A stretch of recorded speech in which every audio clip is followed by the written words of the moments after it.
I've had a lot of opportunities through the years to travel to a lot of different countries at a time where I was a director of an orphanage organization where we helped orphanages expand. We raised capital and helped them further their work. And in just about every country, there was a welcoming. They would surround your neck with flowers, or they might have a parade. They might have fasted for a couple of weeks. All of these acts of service were really an honoring. They were an honor for us. So when we serve, we're actually honoring other people, and we might forget about that.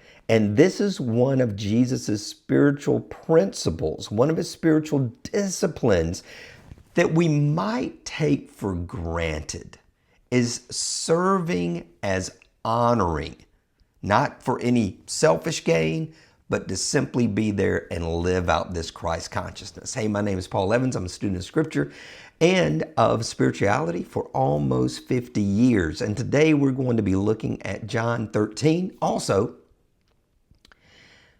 go ahead and subscribe, like this video, click notifications. I'm horrible at anything related to the algorithm, but I usually mention that at the very end, but hitting that right out front this time. And so John 13 is fairly famous as far as the story goes. And I think if you have read the Bible at all, you may be familiar with it, but hopefully today we'll come up with a couple of concepts that might not be quite as familiar. So let me just hit the story super quick. It was before the Passover festival. Jesus knew the hour had come for him to leave this world. Having loved his own who were in the world, he loved them to the end. The evening meal was in progress. Judas Iscariot has already been prompted to betray Jesus. Jesus knew that the Father had put all things under his power and that he had come from God and was returning to God. So he got up from the meal, he took off his outer clothing, he wrapped a towel around his waist, and after that he poured water into the basin and began to wash his disciples' feet, drying them with the towel that was wrapped around him. He came to Simon Peter and said to him, and Peter who said to him, "Lord, are you going to wash my feet?" Jesus replied, "You don't understand what I'm doing, but later you'll understand." "No," said Peter, "you'll never wash my feet." And Jesus answered, "Unless I wash you, you have no part of me." "Then Lord," Peter replied, not just my feet, but my hands and my head as well." Jesus answered, "Those who have a bath need only worry about their feet. Their whole body's is clean. And you are clean, though not every one of you." For he knew he was going to betray him. And that is why he said, "Not everyone is clean." And when he had finished washing their feet, he put on his clothes, he returned to his place. "Do you understand what I have done for you?" I love that language because it wasn't what I've done to you, what I've done for you. "You call me teacher and Lord, rightly so, this is what I am. Now that I, your Lord and teacher, have washed your feet, you should also wash one another's feet. I've set for you an example that you should do as I have done for you. Very truly, I tell you, no servant is greater than his master, nor is a messenger greater than the one who sent him. Now that you know these things, you'll be blessed if you do them." So this scene, this act of service, we've seen throughout the Gospels that Christ was always serving. This is one of the largest scenes that we have with that, and a very cultural setting around the Passover. So when we're looking at this Christ consciousness, what's it really mean to us? So several points. Number one, humility and leadership. So Jesus is the servant leader. He washed feet. It was reserved for the lowest servant. Usually it was done when you came into the house. Now, a lot of people like to beat up the apostles on this and say, well, nobody was willing to wash feet. Nobody was humble enough. I don't know. I don't know if that happened or not. Some ancient texts talk about there being two washings, one that was before the meal, one that was during the meal. So it could have been that one. I don't know. I think we just like to beat up folks. We like to act like somebody didn't do what they were supposed to. And maybe they didn't.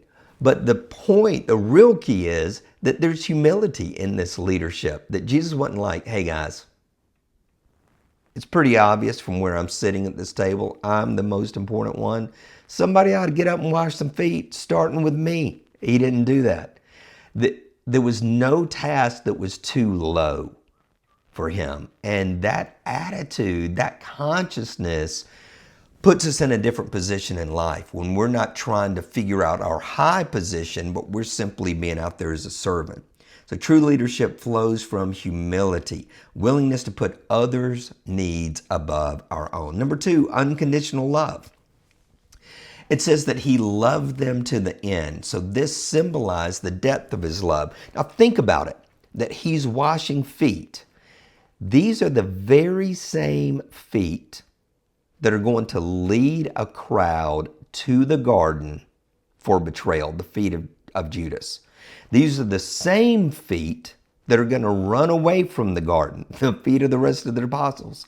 The same feet that are going to be around a fire that deny him later that night. And that's going to be Peter, who's so bold in this story. He washes the very feet that are going to carry everybody away from him. That's unconditional love. How often will we love somebody that we know is going to do something wrong to us? So the lesson is the service is rooted and transcends personal feelings and judgments.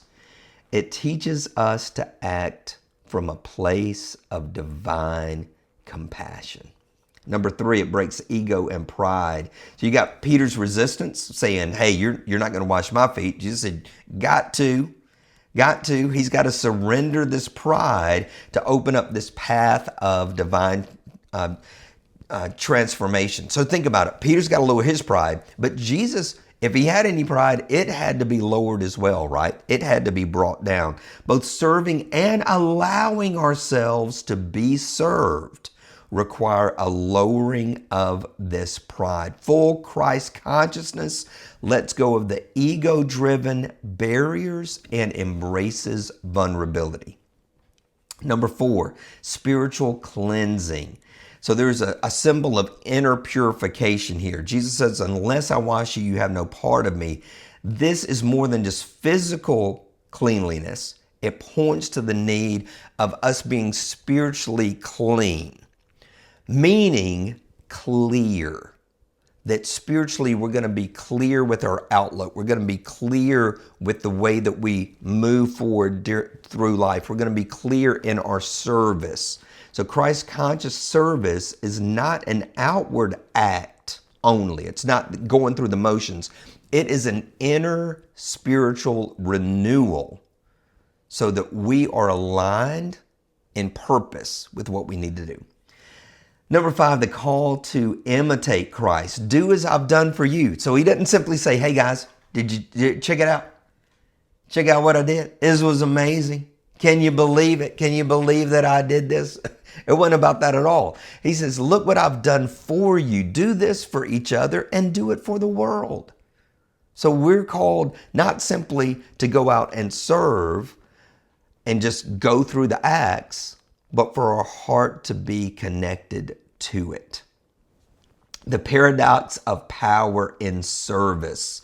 He said, you call me teacher and Lord? That's right. But this act flips conventional notions of power, showing that true authority comes through service. Christ consciousness redefines power as love in action. Not just love in words, love in action. I remember years ago when I was talking to a teen that was in my youth group, and he was struggling at home. And I said, well, you know your mom loves you, right? And he says, she tells me. He didn't see it. He didn't see it. She was very vocal about how she loved him, but there were no real actions there.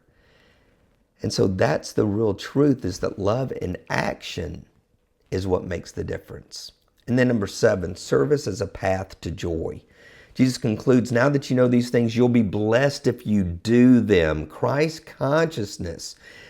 In serving others, it's not a burden, it's a blessing. Service connects us with the divine flow of love and grace. By serving, we align ourselves with God's will and experience the joy of participating in creation. So the Creator, the creation creates. It's ongoing. So before we get these living the lessons, let me hit those 7 real quick again. Number 1, humility and leadership. Number 2, unconditional love. Number 3, breaking ego and pride. Number 4, spiritual cleansing. Number 5, the call to imitate Christ. Number 6, the paradox of power and service. Number 7, service as a path to joy. Felt like a lot to read. Living the lessons of John 13, 1 through 17. Number 1, daily acts of service. Let's just seek out opportunities. Let's be available when somebody needs a helping hand. It could be helping somebody with their groceries, helping them get to the car. It could be opening the door for someone. Let's not overcomplicate this. Number 2, cultivate that servant spirit. So think about service as a privilege rather than a have to, rather than a burden. Number 3, embrace vulnerability. Allow others to serve you. Sometimes we are the ones who need the help. I've got to tell you, that's a tough one. It's tough to just allow some of that help to come. Sometimes we feel like, hey, I don't want any help, or I don't deserve any help, or I don't want to look like I need help. We need to become askers if we need help. And if someone reaches out to help us, let's accept that. Number 4, extend love without discrimination. Just like Jesus washing Judas's feet. He didn't expect anything in return. In fact, he knew that he was not going to get something positive in return.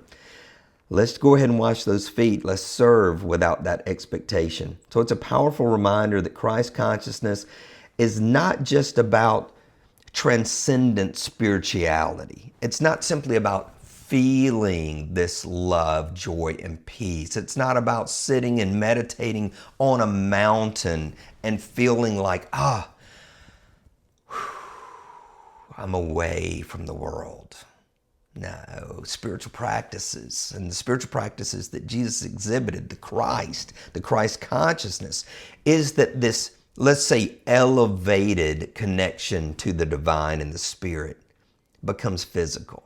That we live it out, that we act it out, we serve it out with the correct motivation, with the correct heart connection, so that we're being transformed, not simply so that we're different, so that we make the world different. Let's put into practice this spiritual discipline of serving.